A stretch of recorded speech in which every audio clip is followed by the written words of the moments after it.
ओम गुरु ब्रह्म गुरु विष्णु गुरुदेव महेश्वर गुरुरेव परम ब्रह्म तस्मै श्री गुरवे नमः। आज শ্রাবণ মাসের পূর্ণিমা তিথি, যেটাকে গুরু পূর্ণিমা বলা হয়। আমার জীবনের অন্তরন্দে সকল গুরুদের শ্রী গুরুদের চরণে প্রণাম নিবেদন করছি। আমার সর্বপ্রথম গুরু, মাথা গুরু এবং পিতা গুরু, যাদের আত্মত্যাগের বিনিময়ে আজ এত সুন্দর পৃথিবীর আলো দেখতে পাচ্ছি আমরা। দ্বিতীয়ত, আমি আমার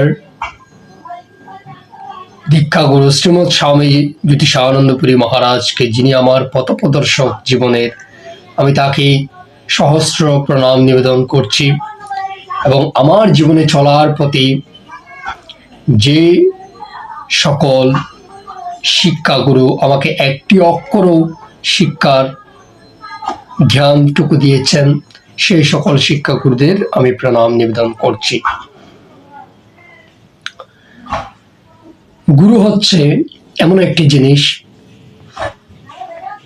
গুরু কখনো শিষ্যকে খারাপ পথে যেতে দেয় না, খারাপ উপদেশ দেন না, তিনি সর্বদা শিষ্যের ভালো চান।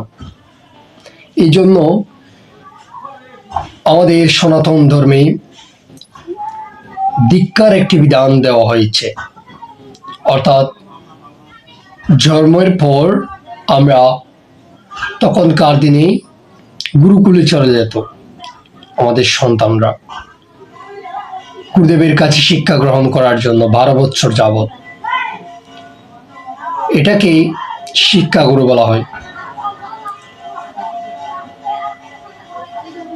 এক কথায় দীক্ষাগুরু জীবনের এই 12 বছর হচ্ছে আমাদের জীবনের 4টি আশ্রম, যাকে চতুরাশ্রম বলা হয়: ব্রহ্মচর্য, গৃহস্থ, বানপ্রস্থ, সন্ন্যাস। জীবনের প্রথম 25 বছরকে 1 থেকে 25 বছর হচ্ছে ব্রহ্মচর্য। এই ব্রহ্মচর্য অতীব একটি আধ্যাত্মিক সাধনার স্তর, যেটা যদি এই প্রথম জীবনের 25 বছর যদি আপনি ভালোভাবে কাটাতে পারেন, গুরুদেবের নাম স্মরণ করতে পারেন,